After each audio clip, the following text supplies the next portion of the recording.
समन्ता चक्रवालेषु अत्रा गच्छन्तु देवता सद्धम्मं मुनिराजस्य सुनन्तु सग्गमुक्तदं धम्मश्रवण कालो अयं भदन्ता धम्मश्रवण कालो अयं भदन्ता ධම්මස්සවන කාලෝ අයං බදන්තා නමෝ තස්සේ භගවතු වරහතෝ සම්මා සම්බුද්දස්ස නමෝ තස්සේ භගවතු වරහතෝ සම්මා සම්බුද්දස්සේ නමෝ තස්සේ භගවතු අරහතෝ සම්මා සම්බුද්දස්සේ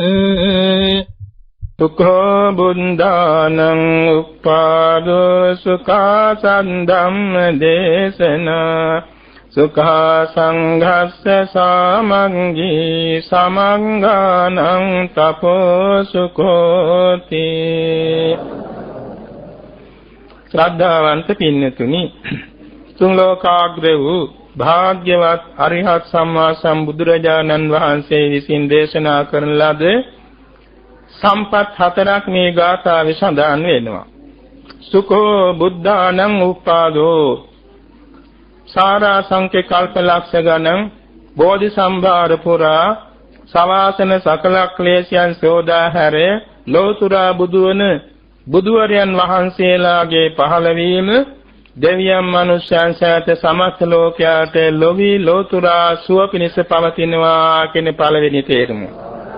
සුඛා සද්ධම්ම දේශනා ඒ සරුවඥන් වහන්සේලා විසින් මුල මැද අග යහපත් කොට අර්ථ ව්‍යංජන සම්පන්නව සරුව සම්පූර්ණව මధుර මනෝහරව දේශනා කරන ලබන ශ්‍රී සද්ධර්ම රත්නය අහඳ ලැබීම දෙවියන් මනුෂ්‍යයන් සහිත සමස්ත ලෝක සත්‍යයට ලොවි ලෝතුරා සුව පිණිස පවතිනවා කියන එක දෙවෙනි තේරුමයි. සුඛා සංඝස්ස සමග්ගී ඒ සරුවඥන් වහන්සේ දේශනා කරන ශ්‍රී සද්ධර්මයට අනුව ඉහිගේ නික්මී සසුන්ගතෝ පැවිදිව සසර දුකින් මිදීම පිණිස පිළිවෙත් පුරා ධ්‍යාන සමාධි සමාපatti අභිඥා විපස්සනා මාර්ගඵල දක්වා දිනු වෙන මේ සංඝ රත්නයේ සමග සම්පන්න වීම දෙවියන් මනුෂ්‍යයන් සහිත සමස්ත ලෝකයාට ලෝකේ ලෝතුරා සෝපනිස පවතිනවා කියන එක තුන්වෙනි තේරුමයි. සමග්ගානං තපෝසුකෝ ගීපෑදි සීල දෙනාම කරුණාවෙන් මෛත්‍රියෙන් ශ්‍රද්ධාවෙන් නුවණින් යුතුව සමග සම්පන්නව සීල සමාධි ප්‍රඥා ගුණ පූර්ණේ කරන එක දෙවියන් සහිත සමස්ත ලෝකයාට ලෝකේ ලෝතුරා සෝපනිස පවතිනවා කියන එක හතරවෙනි තේරුමයි. පින්නතුනි දැන් අද මේ දවසේ මේ විදිහේ තුන් ලෝකයට සැප බෙදී ගිය දවසක් වෙනවා. පින්නතුන් අහලා ඇති අපේ මහා බෝසතාණන් වහන්සේ සාරා සංඛ්‍යයේ කල්පලක්ෂයකට ඉහතදී දීපංකර පාදමූලයේදී අෂ්ට ධර්ම සමවදානයේ යෙදී මතු ලෝතුරා බුදු වෙන බවට නියත විවරණ ශ්‍රී ලැබුවා. ඒ දවසේදී දසදහසක් කළ ප්‍රාතිහාර්යයන් සිද්ධ වුණා. ඒක හරියටම වෙසක් පොය දාසක සිදුවීමක්. අෂ්ට ධර්ම සමෝධානය කියන්නේ කාරණා 8ක් එකතු වීමෙන් තමයි නියත වෙන්නේ බුදු වෙන්නට.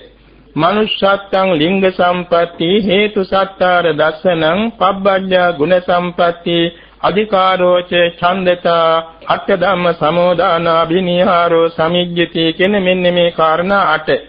මනුෂ්‍යත්වං මිනිසෙක් වෙලා සිටින්නට ඕනේ. ලිංග සම්පatti පුරුෂයෙක් වෙලා සිටින්නට ඕනේ. පබ්බඤ්ඤා පැවිදි වී සිටින්නට ඕනේ තවුස්තවිද්දෙන් හෝ. ගුණ සම්පatti ධ්‍යාන අභිඥා ලාභීව සිටින්නට ඕනේ. හේතු ඉදවසිම රහත් වෙන්න තරම් පින මෝරා තිබෙන්නට ඕනේ. සත්තාර දස්සනං සරුවඥන් වහන්සේ දැක ගන්නට ඕනේ.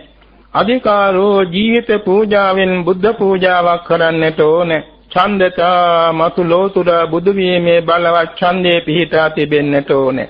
අට්ඨ ධම්ම සමෝදාන මෙන්න මේ කාරණා එකතු වීමෙන් තමයි මතු ලෝතුරා බුදු වෙන බවට පළමුවෙන් විවරණ ශ්‍රී ලබන්නේ. එදා ඒ සුමේද තාපසයන් වහන්සේ මේ කාරණා අටින්ම පරිපූර්ණ වෙලා හිටියා. උන්වහන්සේ මිනිසෙක්, උන්වහන්සේ ශ්‍රේෂ්ඨ පුරුෂයෙක්, උන්වහන්සේ තවුස් පැවිද්දෙන් පැවිදි වෙලා උන්වහන්සේ අෂ්ට සමාපatti පංච අභිඥාලාභී වෙ හිටියා. උන්වහන්සේ රහත් වෙන්න පින මෝරලා තිබුණා. එවැගේම උන්වහන්සේට සරුවක්ඥන් වහන්සේ සියසින් දැක ගන්න ලැබුණා. තමන්ගේ ජීවිතයේ ඒ දණ්ඩක් කොට පූජා කර ගන්න ලැබුණා. මතු ලෝතුරා බුදු වීමේ බලවත් ඡන්දේ හිතේ පහළ වී තිබුණා. මේ කාරණාට නිසා උන්වහන්සේ මතු බුදු වෙන බවට විරණ ලබා ගත්තා. ඒ දවසේදී දෙතිසක් මංගල්‍ය පූර්ණිමිති පහළ වූ වෙසක් පුර 15ක් පොහොව දවසක් වුණා. ඊළඟට පස්වෙනි භවයේදී මහා බෝසතාණන් වහන්සේ තුසිත දිව්‍ය ලෝකෙන් චුත වී මනුලොව පහළ වුණ සතෝ සම්පජානකාරීව යම් කිසි කෙනෙක් ප්‍රතිසන්දි ගන්න වෙලාවේදී අවස්ථා හතරක සිහියෙන් ඉන්නවා කියන එක බොහොම දුර්ලභ සිද්ධියක්. සාමාන්‍ය ජනතාවට ඒ අවස්ථා හතරක් තියෙන හතරෙන් එකකවත් සිහියෙන් ඉඳ ලැබෙන්නේ නැහැ. නමුත් ලෝතුරා බුදු වෙන මහා බෝසතාණන් වහන්සේලා අවස්ථා හතරක සිහියෙන් ඉන්නවා. මොනවද? චුත වීම සිහියෙන් චුත වෙනවා. මව කුස පිළිසඳ ගැනීම සිහි නුවණින් පිළිසඳ ගන්නවා. මව කුස ජීවත් වෙන දස මාසයේ සිහි නුවණින් වාසය කරනවා. මව කුසින් දිවි වෙන අවස්ථාවේ සිහි නුවණින් දිවි වෙනවා. මෙන්න මේ අවස්ථා හතර දුර්ලභ අවස්ථා හතරක්. අපේ බෝසතාණන් වහන්සේ තුසිත දිව්‍ය ලෝකෙන් චුතුනේ මන සිහි නුවණින් සතෝ සම්පජානකාරීව. එවැගේ මව කුස ප්‍රතිසන්දි ගත්තේ සිහි නුවණින් සතෝ සම්පජානකාරීව. ඇසලපුර 15ක් පොහොව දවස කලු යම් කාලේ උතුරුසල නැකතින් තමයි ප්‍රතිසන්දි ගත්තේ. ඊළඟට දස මාසයක් උන්වහන්සේ මව කුසේ වාසය කළේ බද්ධ පාරියංකේ බැඳගෙන වෙනත් දරුවෝ වගේ නෙමෙයි. වෙනත් දරුවෝ ජීවත් වෙන මව කුසේ ජීවත් වෙන ආකාරය හාත්පසින් වෙනසයි. බෝසතුන් වහන්සේ හරියට මවතුමිය වගේ ඉදිරි බලාගෙන බද්ධ පාරියංකෙන් වාඩිලා මව කුසේ ජීවත් වුණා. පමණක් නෙමේ මෑණියන් දෑරඟ මිනිරුවණක් තුලින් දකින්න දෙයක් වාගේ දකින්නත් පුළුවන්කම තිබුණා. ඒ කියන්නේ වීදුරු කරඬුවක තියෙන දෙයක් ඇතුලේ පේන්න වගේ දකිනවා මෑණියෝ. ඉතින් මේ විදිහට සිහිනුවණින් මාස 10ක් මව කුසේ වැඩුණා. උන්වහන්සේ බිහි වෙන වෙලාවේ මනා සිහිනුවණින් උපන්නා. ඒක හැම දිනකටම ලැබෙන්නේම නැහැ. ලෞතුරා බුදුන් උත්තමයන්ට පමණයි මව කුසින් බිහි වෙන වෙලාවේ සිහිනුවණින් ඉඳ ලැබෙන්නේ. ඒ නිසා නේදා මුන්වහන්සේ අග්ගෝ හමස්ම ලෝකස්ස කියන වචනයෙන් අභිහිත සිංහනාදයක් කරන්න සමර්ථ වුණේ. පසේ බුදුවරයන් වහන්සේලා වෙනුවෙන් පහළ වෙන උත්තමයෝ අවස්ථා තුනක සිහිනුවණින් ඉන්නවා. ඒ භවයෙන් චුත වීම සිහිනුවණින්, මව් කුසේ ප්‍රතිසන්දි ගැනීම සිහිනුවණින්, මව් කුසේ ජීවත් වීම සිහිනුවණින්. නමුත් උත්පත්ති වෙලා සිහිනුවණින් ඉඳ ලැබෙන්නේ මුසපත් වෙනවා. අගසවතනතුරු ලබන්නේ ඥානවන්ත උත්තමයන් දෙපොළකදී සිහිනුවණින් ඉන්නවා. චුත වීම සිහිනුවණින්, මව් කුස ප්‍රතිසන්දි ගැනීම සිහිනුවණින්. මව් කුස ජීවත් වෙන කාලේවත් දී වෙන කාලේවත් සිහිනුවණින් ඉඳ ලැබෙන්නේ නැහැ. අනිත් අයගෙනම කියලාම ඇත්තේ නැහැ. ඉතින් මේ වාගේ මන සිහිනුවණින් උපන්න මහෝත්තමයන් වහන්සේගේ උත්පත්ති මංගල්‍ය සිද්ධ වුණේ හරියටම වෙසක් පුර 15ක් පොහොව දවසක අද වාගේ දවසකයි. ඒ මහෝත්තමයන් වහන්සේ උත්පත්ති මංගල්‍ය සිද්ධ වෙන වෙලාවේ ජාතිරංග මාණික්‍ය රත්නයක් වාගේ බොහොම පිරිසිදුව උපන්නා. එවැගේ මවටවත් පුතුණුවන්ටවත් බිඳක්වත් වේදනාවක් නොවි උපන්නා. මව හිතගෙන සිටින්නේ උපන්නා. දෙපා දිගු කළා හරියට ආසනයකින් බහින්න වාගේ උපන්නා. උපදින මොහොතේ පොළොවට පියනගන්න ඉස්සර වෙලා අරහන්ත බ්‍රහ්ම රාජෝ දෙන්නේ කියලා රුවන් දමකින් පිළිගෙන දේවීන් වහන්සේට ස්තුති කළා. දේවීන් වහන්සේ සතුටු වන්නේ ලෞතුරා බුදු වෙන බුද්ධාංකුර පුත්‍ර රත්නයක් ලැබුණා කියලා සතුටු කෙරෙව්වා. ඊළඟට සතරවරන් දෙවියෝ පිළිගත් අඳුන් දිවි සමකේ. ඊළඟට මංගල සම්මත අමාතුරු 4 දෙනෙක් පිළිගත්තා. ඊළඟට මේ බෝසත් කුමාරයන් වහන්සේ පොළොවට පිය දිග කරනකොට පොළවේ පියුම් පර නැගුණා. සමහර කෙනෙක් හිතනවා මේවා වෙන වෙන විදිහේ සිදුවීම් කියලා. සැබවින් මේවාට කියන්නේ ධර්ම නියාමය කියලා පින්නතුනි. ධර්ම නියාමය. ධර්ම බලයෙන් සිදුවෙන සිදුවීම්. අර පටිසන්ධි මංගල්‍ය, උත්පත්ති මංගල්‍ය අවස්ථාවලදී දසදහසක් ලෝක ධාතු වල ප්‍රාතිහාර්ය 32 බැගින් සිද්ධ වුණා කවුරුත් අහලා තියෙනවා. මේ සඳහිරු ආලෝකයේ අභිභවාගෙන එවැගේම දිව්‍ය විමාන බ්‍රහ්ම විමාන ආලෝක සියල්ල මැද පවත්වාගෙන දසදහසක් වල ඒකාලෝක වෙලා ආලෝකයේ පැතිරුණා. එවැගේම මහා පෘථිවි දසදහසක් වල කුඹල් සකමෙන් කම්පා වෙන්න පටන් ගත්ත කැරකෙමින්. එවැගේම මහා සාගරයේ ජලයේ මිරිදී වෙලා පස්පියුම් පිපුණා. ගංගාවල ජලයේ ගලන්නේ නැතුව නැවතිලා පස්පියුම් පිපුණා. ගහක් වැලක් ගානේ මුලපටන් අග දක්වාම ඒ ගස්වැල් වලට නියමිත මල් පිපුණා. මහා පොළවේ සෑම තැනම සද්බමු පියුම් පිපුණා. අහසේ ඕලම්බක පත්ම කියලා නිරාලම්බ අහසේ නෙළුම් මල් පේන්න පටන් ගත්තා. ඔය වගේම නරකාදී අවීචිමා නරකාදී දසදහසක් කළ නරකාදී ගිනි නිවි ගියා. එවාගේ പ്രേතාපායේ සාපිපාසා සංසිඳුණා. තිරිසං ආපායේ බිය තැති ගැනීම නැති වුණා. උපතින් අන්ධයන්ට ඇස් ලැබුණා. උපතින් දිහිරන්ද කන් ඇහුණා. ගොළුවන්ද කතා කළ හැකි වුණා. අංග විකලයට නිසිසේ අංග ප්‍රත්‍යංග පිහිටියා. එවාගේම නිත්‍ය වෛරී සත්‍ය වුණුන් මෛත්‍රී සාගත වුණා. ඒ වෙලාවේ දසදහසක් කළ කිසිම සතෙක් උපදින්නේ නැති වුණා. ඒ වෙලාවේ දසදහසක් කළ කිසිම සතෙක් මැරෙන්නේ නැති වුණා. ඒ වෙලාවේ දසදහසක් කළ කිසිම සතෙකුගේ ලෝභයක් නැතුව ගියා, කියන රාගයක් නැතුව ගියා. ද්වේෂයක් නැති වුණා, මෝහයක් නැති වුණා. ඒ වෙලාවේ දසදහසක් කළ කිසිම තැනක ප්‍රාණඝාතයක් සිද්ධ නොවිය ගියා. සොරකමක් සිද්ධ නොවිය ගියා. මිච්ඡාචාරයක් සිද්ධ නොවිය ගියා. බොරු කීමක් නොවිය පැවතුණා. සුරාපානයක් නොවේ පැවතුණා. කේලම්බස් කීමක් වුණේ නැහැ. පරසබස් කීමක් දෙදීමක් වුණේ නැහැ. හිස්බස් දෙදීමක් වුණේ නැහැ. අනුන්ගේ දේට ආසා කිරීමක් කිසි කෙනෙකුගේ හිතේ පහළ වුණේ නැහැ. අනුන්ගේ ක්‍රෝධ ඊර්ෂ්‍යා කිරීමක් මේ මොහොතේ කාගේවත් නැහැ. මිසදුට ගැනීමක් මේ මොහොතේ කාගේවත් හිතේ පහළ වුණේ නැහැ. ඒ වගේම මේ මොහොතේදී සූර්ය බාණ්ඩ තුබූ තැන්වලම නාදයෙන් පටන් ගත්තා. අතුන් කුංචනාද කරන්න පටන් ගත්තා. අස්යන් හේසාරව කරන්න පටන් ගත්තා. අහසේ පියාගදල් කරන පක්ෂීන් දෙමට බහලා නාද කරන්න පටන් ගත්තා. එවාගේ මිනිසුන් පැලඳි ආභරණ ඉබේම දිලිසෙන්න පටන් ගත්තා. මුළු මහත් පොළොව තලයේ සෑම තැනම සිසිල් පවන් හමන්න පටන් ගත්තා. මේ විදිහට පුදුමාකාර ප්‍රසාදනීය ප්‍රාතිහාර්ය මුළු දසදහසක් වලම පහළ වුණේ සම්මා සම්බුදුරජාණන් වහන්සේ බුදු වීම සඳහා පරිසන්දි ගැනීම උත්පත්ති මංගල්‍ය සිද්ධ අවස්ථාවලදී. ඒ වගේම ලෝතුරා බුදු වෙන දවසේදීත් ඔය වගේම සිද්ධ වුණා. ඉතින් බෝසතාණන් වහන්සේ උපන් දවසේදී සීල බෝසතුන් වහන්සේලා වගේ නීතලයට පිය නැගුවා. නගනකොට අහස පුරා දෙවි දේවතාවෝ බ්‍රහ්මයෝ පුදුම විදිහේ ගෞරව දක්වන්න පටන් ගත්ත. සහම්පති බ්‍රහ්මයා සික්ෂාචක්‍ර දානහි හිටියා. සතරවරන් දෙවියෝ හැම පැත්තෙම ආරක්ෂා ඇතුව හිටියා. එවැගේම ගගනතලයේ සෑම තැනම ශක්තිඳිමින් දෙවි දේවතා විස්තුති ගායනා කරන්න පටන් ගත්තා. දිව්‍ය තූර්ය වාදනය වෙන්න පටන් ගත්තා. ඔය සිදුවීම් ඇතුව උන්වහන්සේ දස දිසා බැලුවා. දස දිසා බානකොට ඒ පැත්තේ දෙවියෝ බ්‍රහ්මයෝ කියා හිටියා තමුන්නාසිට වඩා උතුම් කෙනෙක් මේ පලාතෙම නැහැ, සමාන කෙනෙක්වත් නැහැ කියලා.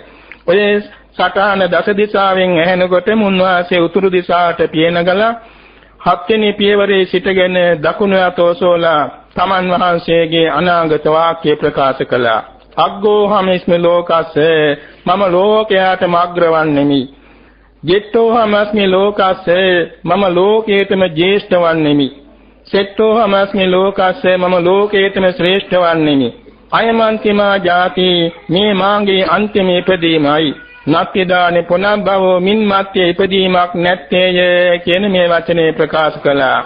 මොනතරම් පුදුම සිද්ධියක්ද. උපන් මොහොතේ කතා කළ වාර 3යි තියෙන බෝධිසත්ව චරිතවල. පළවෙනි උපන් අවස්ථාවේ කතා කළේ මහ ඖෂධ කුමාරයා. දෙවන උපන් මුලාවේ කතා කළේ විශ්වන්තර කුමාරයා. තුන්වනෝ මේ ලෝතුරා බුදු වෙන මේ බෝධිසත්වයන් වහන්සේ බුද්ධාංකුර බෝධිසත්වයන් වහන්සේ. ඉපදීමෙන් හරියට මේ මොහොතේදී දෙව්ලොව උත්සව කරන අවස්ථාවේ අසිත කාල දේවල තාපසයන් වහන්සේ දෙව්ලොව ගිහින් හිටියා දිවා විහරණයට. දෙවියෝ ප්‍රීති උත්සව කරනවා දැකලා අහලා තියෙනවා මොකද තමුන්නාසලාද මේ විශේෂ ප්‍රීති උත්සව කරන්නේ.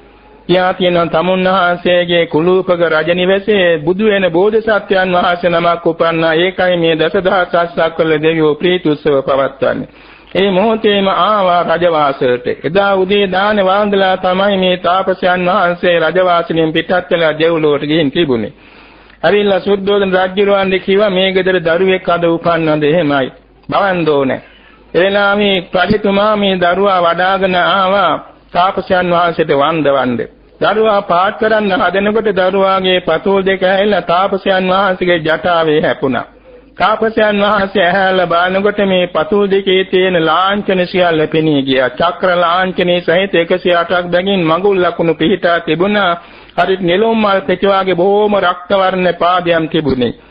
ඒ වෙලාවේ මෙතුමා ලක්ෂණ ශාස්ත්‍රයේ හොඳින් උගත් පඬිවරයෙක් බැවින් නැගිටලා තමන්ගේ කැමැත්තෙන් තමන්ගේ ජටාවේ මේ පතුල් තියාගෙන වැඳලා සතුටෙන් සිනා වුණා ඇඳුණා. කඩිතුමා ඇසුවා මොකද ස්වාමීනි ඇඳුනේ මොකද සිනා වුනේ?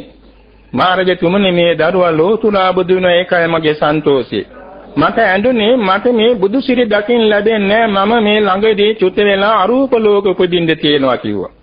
නමුත් ඒ තුමාගේ බෑනනුවන් කෙනෙක් ඉන්නවා නාලක කියලා ඒ දරුවාට ගිහින් මේ පණිවිඩය කියලා ඒ දරුවා පැවිදි කරවන්න සැලැස්සුවා. තවුස් පැවිද්දෙන් 35 අවුරුද්දකින් පස්සේ අපේ තථාගතයන් වහන්සේ ධම්සක් දේශෝ දවසෙන් 7 වෙනි දවසේදී පැමිණ මෝනියවත සමාදන් වෙලා මාස 7ක් ඇතුළතදී අරිහත්ත්වයටපත් වුණා නාලක සහතන් වහන්සේ. ඉතින් මේ 5 වෙනි දවසේදී නම් තබන දවසේදී මංගල සම්මත බ්‍රාහ්මණවරු 8 දෙනෙක් රජවාසයට පමුණවාගෙන ගෞරවයෙන් සංග්‍රහ කරලා මේ දරුවාට සුදුසු නමක් සම්මත කරන්න ලක්ෂණ පරීක්ෂා කරන්න බාර දුන්නා. ඔයින් 8 දෙනෙක් ගරු කටයුතු 8 දෙනෙක් මේ වෙන් වෙලා මේ දරුවාගේ දෙපතුලේ පටන් සිරස්තලයේ දක්වා ශරීර ලක්ෂණ පරීක්ෂා කළා.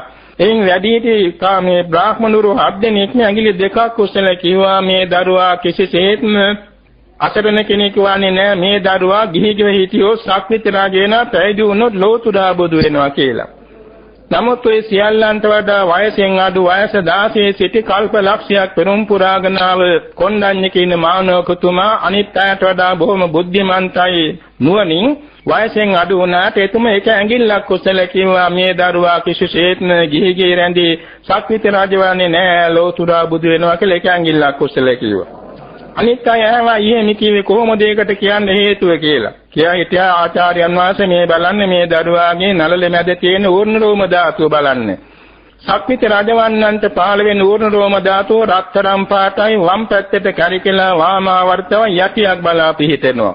ලෝතුරා බුදු වෙන උත්තමයන්ගේ ඌර්ණ රෝම ධාතුව සුදු පාටයි ඕසදී තාරකාවක් වාගේ සුබ්‍ර වර්ණයි දකුණු අතට කැරිකලා උඩුවක් බලාගෙන පාතන මෙන්න මේ බලන්නයි කිව්වා. හැමෝම පිළිගත්තා ඒ කාරණේ මේ දරුවා වාස 29 දී පැවිදි වෙන වාස 35 දී ලෝතුරා බුදු වෙනවා කියලා අනාගත වාක්‍ය කිව්වා. ඊළඟට මුළු ලෝකේටම අර්ථයක් සිද්ධ කරන තේරුමින් සිද්ධාර්ථය කියලා නම සම්මත කළා. එදා පටන් බෝසතුන් වහන්සේ දෙව් කුමරෙක් බඹ කුමරෙක් මෙන් යහතින් වැඩි දියුණු වෙලා වාස 16 දී රාජ්‍යයටපත් වුණ වාස 29 දී සතර පෙරනිමිති දැක්කා අභිනිෂ්ක්‍රමණය කොට පැවිදි වුණා. බ්‍රහ්මෝපනීත අටපිරිකර දරව සසුන්ගතව පැවිදි වුණා. සතියක් පුරාම උන්වහන්සේ ප්‍රීත සැපෙන් ගත කළ අනුපිය අඹවණෙහි ඊළඟට දෙවෙනි සතියේදී ආලාර කාලාමතුමා වෙතත් උද්දකරා පුත්‍රයා වෙතත් ගිහිල්ලා ඔවුන් සමග කෙටි සාකච්ඡාවක් යෙදিলা පැත්තකට ගිහිල්ලා තමන්ම අෂ්ට සමාපatti අනුපිළිවෙලින් ඉපදෙව්වා.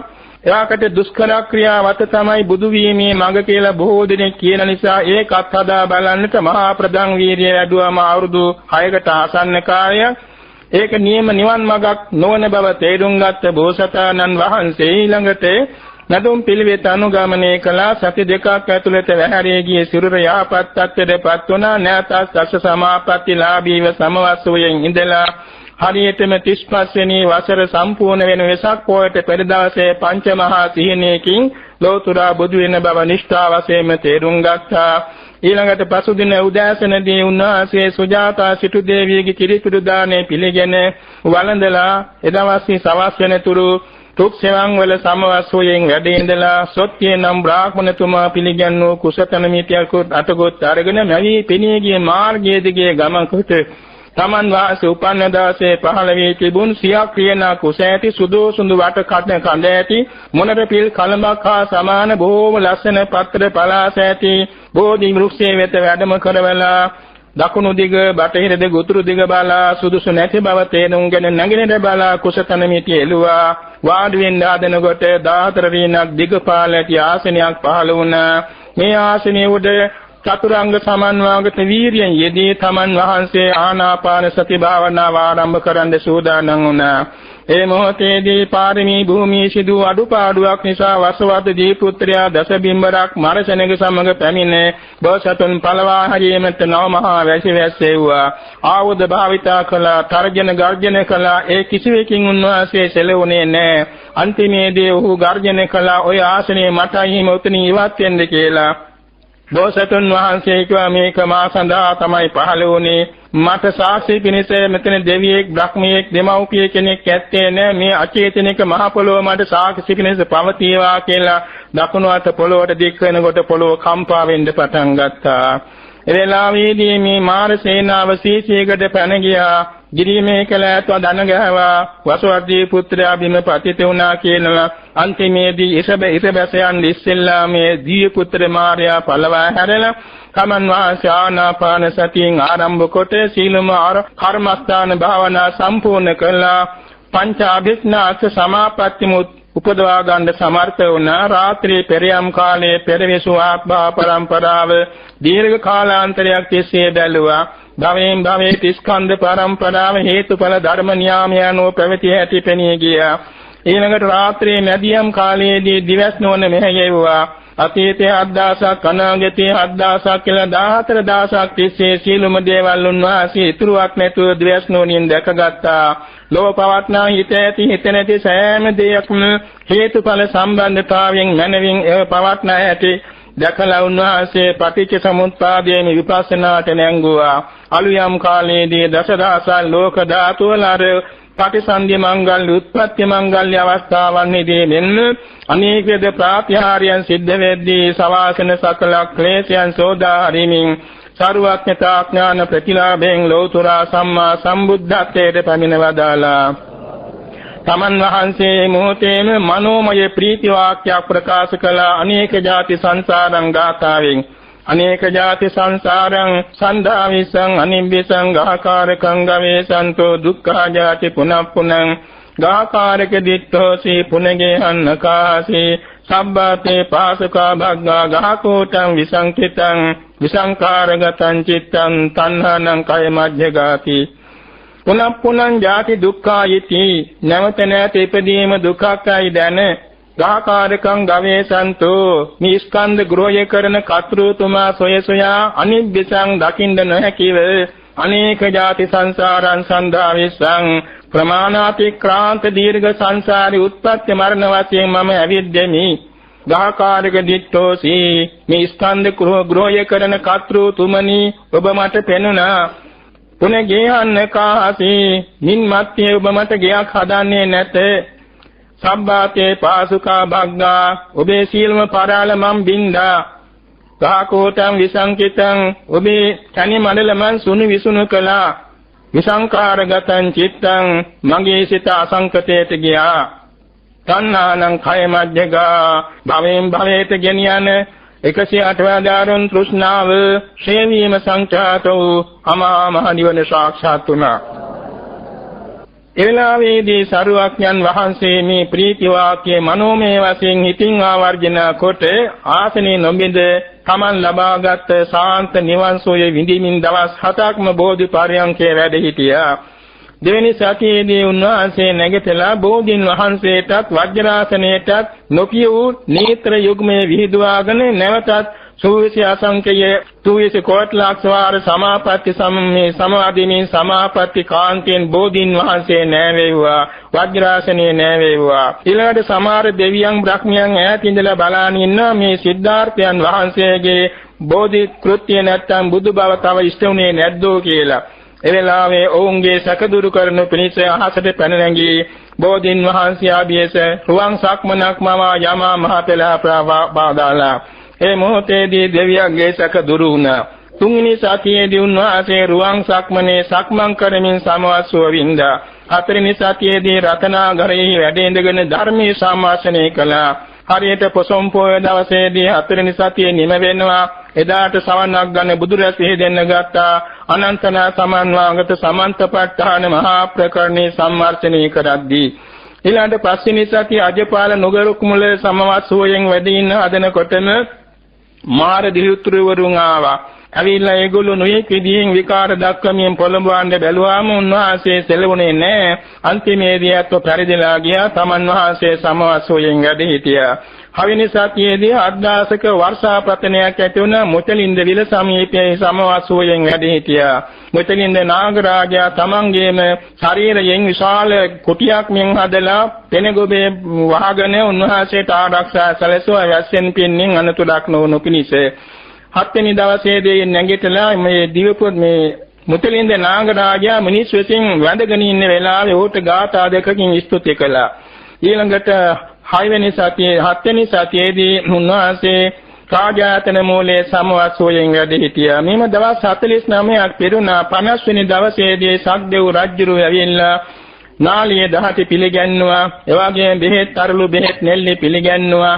දවස් 49කින් තථාගතයන් වහන්සේ කැසිකිලි වැසිකිලි ශාරීරික කෘත්‍ය සිද්ධ කළේ එදායි.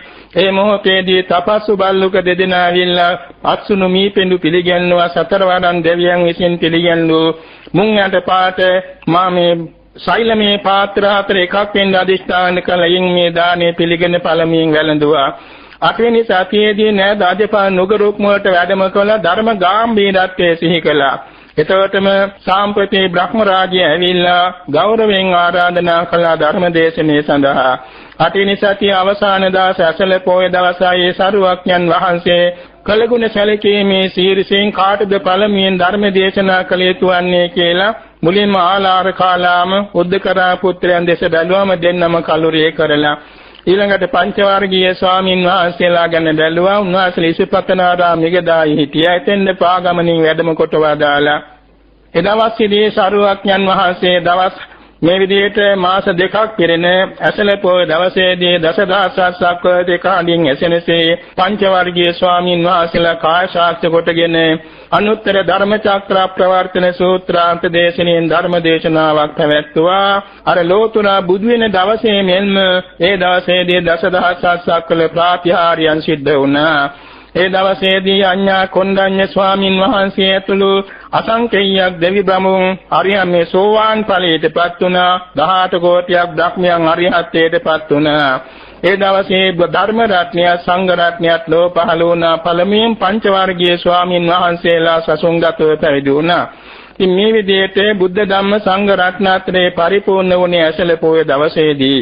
ඉතින් එදා පටන් සතාගතයන් වහන්සේ 45 අවුරුද්දක් මුළුල්ලේ ලොවට අමා දහම් වැසෙව්වා. ඒ දහම් දෙසුමින් සවන් දුන් නැනවතුන් අතුරෙන් සූවිසි අසංකේය 9 කෝටි 60 ලක්ෂයක් දෙන අමා මහ නිවන සාක්ෂාත් කරගත්තා. තමන් වහන්සේ අනුපාදිශේෂ පරිනිර්වාණයෙන් හරියට අද වාගේ වෙසක් පුර 15ක් පොහොව දවසකදී පිරිනිවන් වැඩියා. නමුත් තථාගතයන් වහන්සේගේ අදිෂ්ඨාන බලයෙන් දේශනා කොට ඇති සුවාසූදාසක් ධර්මස්කන්ධයේ අවුරුදු 5000ක් තිස්සේ සුවාසූදාසක් ශාස්ත්‍රුන් වහන්සේ හැටියට ලෝ පහළ වී ලොවට අනුශාසනා කරන්න සරුවක්ඥන් වහන්සේ අදිෂ්ඨාන බල පිහිටුවගෙනයි පිරිනිවන් පාවදාලේ.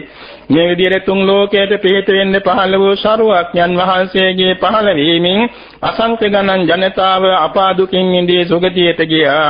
අසංඛ්‍ය ගණන් ජනතා බ්‍රහ්ම ලෝකයට ගියා.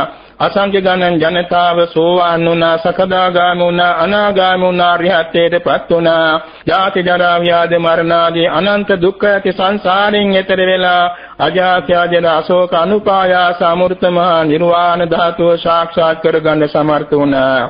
මේ නිසා සුඛෝ බුද්ධානං උපාදෝ ලෝතුරා බුදුවරයන් වහන්සේලාගේ පහළවීම දෙවියන් මනුෂ්‍යයන් සහිත සමස්ත ලෝකයට කාන්තෙන් ලෝකයේ ලෝතුරා සෝපනිස පැවතුණා. සුඛා සද්ධම්ම දේශනා ඒ ශ්‍රී සද්ධර්ම දේශනේ දෙවියන් මනුෂ්‍යයන් සහිත සමස්ත ලෝකයට හිතසෝපනිස පැවතුණා. සුඛා සංඝස්ස සාමග්ගී සංඝයාගේ සාමග්‍රිය දෙවි මිනිසුන් සහිත සමස්ත ලෝකයට ලෝකයේ ලෝතුරා සෝපනිස පැවතුණා.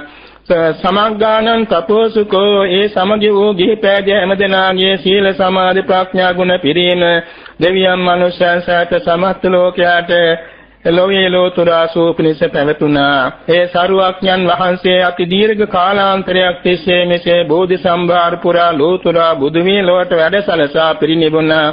සහතන් වහන්සේලා පිරිනිවුණා. ආර්යයන් වහන්සේලා සුගතිගාමී වුණා. සෙසු ජනතාව සුවකේ කර්මාරූපව මිය පරලෝ ගියා. වැඩිහිටි විහාරස්ථාන රාජධානි උයන් පොකුණු මාලිගා නෂ්ටාවශේෂ වුණා. මේ වාගේ රහඳ තාරකා මහා පෘථිවි මහා මේරු පර්වත මහා සාගර වැනි විශාල වස්තු ගෙවල් දොරවල් ඉඩකඩම් යාන වාහන ඇඳුම් පැළඳුම් මිල මුදල් ආදී පාරිභෝගික වස්තු කැමෙන් දීමෙන් ඇඳුමින් පැළඳුමින් දතෙන් බෙලෙත් මෙහෙතින් ආරක්ෂා කරන පරිහරණය කරන පෝෂණය කරන ආත්මාව සියල්ලත් මතුමත්තේ ලැබෙන දිව්‍ය මානුෂ ආදී සැප සම්පත් සියල්ලත් හිත ඇති හිත නැති සෑම සංස්කාර ධර්මත් ක්ෂණයක් ක්ෂණයක් පාසා සිඳි සිඳි බිඳි බිඳි ඇති වෙවි නැති වෙවි යන දමින් අනිත්‍යයි. ඇති වෙමින් නැති වෙමින් සිඳමින් බිඳමින් වෙනස් වෙමින් පීලා පීඩා වන බැවින් දුක්ඛයි. කැමැති කැමැතිසේ නොපවත්නා බැවින් අසාර නිස්සාර බැවින් අනත්තයි. පිළිකුල් බැවින් අසුභයි. අනිත්‍ය දුක්ඛ අනාත්ම අසුභ සීල සංස්කාර ධර්ම දුක්ඛ සත්‍යයි. ඒ දුක නැවත නැවත උපදවන පූර්ණ භව තෘෂ්ණාව සමුදය සත්‍යයි. ඒ දෙකම නැති අසංකත ධාතු නිර්වාණය නිරෝධ සත්‍යයි. නිවන ආબોධ කරගන්නා වූ ආර්ය අෂ්ටාංගික මාර්ගයේ මාර්ග සත්‍යයි. අනන්ත පරිමාණ බුදුපසේ බුදුමහරහතුන් වහන්සේලා දීර්ඝ කාලාන්තරයක් තිස්සේ පිරු දානාදී දසපාරමී දෙලින් සතර සතිපට්ඨානාදී සත්‍තිස් බෝධිපාක් ධර්මානුභාවයෙන් ආර්ය අෂ්ටාංගික මාර්ගානුභව බලයෙන් මේ චතුරාර්ය සත්‍ය අවබෝධ කරගෙන අජරාමර අමාම නිවනටපත් වී වදාලා සසර දුක් තරණය කොට කෙලස් ගිනිමෙල නිවාසාන්ත නිවනින් සැනසී වදාළේ සීල බුදුපසේ බුදුමහරහතුන් වහන්සේලාට සිතින් කයින් වචනින් සමකල්ලි අපේ ගෞරවාචාර උත්තමාංග නමස්කාරේ වේවා. අපේ ජීවිතේ පුරා කරන දාන සීල භාවනාදී ත්‍රිවිධ පුණ්‍යක්‍රියා දස පුණ්‍යක්‍රියා දස කුසල කර්මපත දස පාරමිතා ජීවයෙන් රැස් කරන සෑම කුසලයක්ම අපට බෝධිපාක්ෂික ධර්ම බවට ආර්ය අෂ්ටාංගික මාර්ග ධර්ම බවට පාරමී ධර්ම බවට පත් වේවා. සහත් බෝධිය පසේ බෝධිය අභිසම්බෝධියයි තම තමාගේ අභිමත බෝධි ඥානයකින් චතුරාර්ය සත්‍ය ධර්මයේ සුවසේ ආબોධ වේවා කියා ප්‍රාර්ථනා පිටුවා ගනිමු.